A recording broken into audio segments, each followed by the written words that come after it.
मीता अपने माँ बाप की इकलौती औलाद थी। आज उसका जन्मदिन था। उसके माता पिता ने बहुत बड़ी दावत रखी, जिसमें सभी रिश्तेदारों और सहेलियों को बुलाया गया। सभी ने उसके बहुत सारे उपहार दिए। मीता बहुत खुश थी। सबके जाने के बाद उसने सबसे पहले अपने उपहार खोले और उन उपहारों को देखकर वह बहुत खुश हुई। अचानक से मीता ने सुना कि उसके माता पिता दूसरे कमरे में बैठे कुछ बात कर रहे हैं, जिससे उसे पता लगा कि वे उनकी बेटी नहीं, वे अनाथालय से गोद ली गई बेटी है। मीता उदास हो गई और वो पूरी रात सो भी नहीं पाई। अगले दिन मीता उठी और स्कूल के लिए तैयार हो गई। तभी उसकी माँ ने उसका उतरा हुआ चेहरा भांप लिया और मीता से पूछा, क्या बात है बेटा, क्या तुम्हारी तबीयत ठीक है? तभी मीता ने बोला, नहीं माँ, मेरे बस सर में दर्द है, अभी ठीक हो जाएगा। मीता उस दिन स्कूल नहीं गई। वो किसी अनजान सड़क पे ऐसे ही चलती रही। उसे पता नहीं था कि आगे क्या है क्या नहीं है।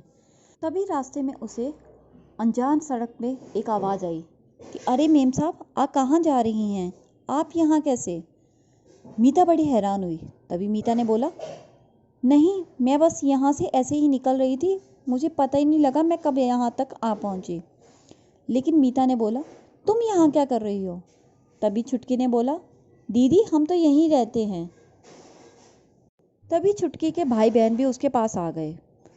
सबके कपड़े फटे हुए और पुराने और गंदे मैले थे। तभी मीता ने पूछा, तुम्हारे कपड़े इतने मैले क्यों हैं? और छुटकी ने बोला, दीदी हमारे पास नए कपड़े नहीं हैं। तभी मीता ने पूछा, क्या तुम स्कूल नहीं जाते? तभी छुटकी ने बोला, नहीं दीदी, हम स्कूल नहीं जाते, हमारे पास पैसे नहीं हैं और हमारे पिताजी सारा दिन जुआ खेलते रहते हैं। मीता को उनकी बातों से लगा कि अगर ये मेरे असली मम्मी पापा नहीं हैं, तब भी मुझे स्कूल भेज रहे हैं, मुझे अच्छे कपड़े दिला रहे हैं, तो भी मैं इन्हें कैसे ऐसे सोच सकती हूँ इनके बारे में। लेकिन ये तब भी अच्छे तो हैं, तो मुझे घर जाके अपनी मम्मी से बात करनी चाहिए। मीता घर आ गई। उसकी माँ उसकी राह देख रही थी। वो दरवाजे पे ही खड़ी थी। उसकी माँ ने झट से बोला, मीता तुम्हारी तबीयत कैसी है?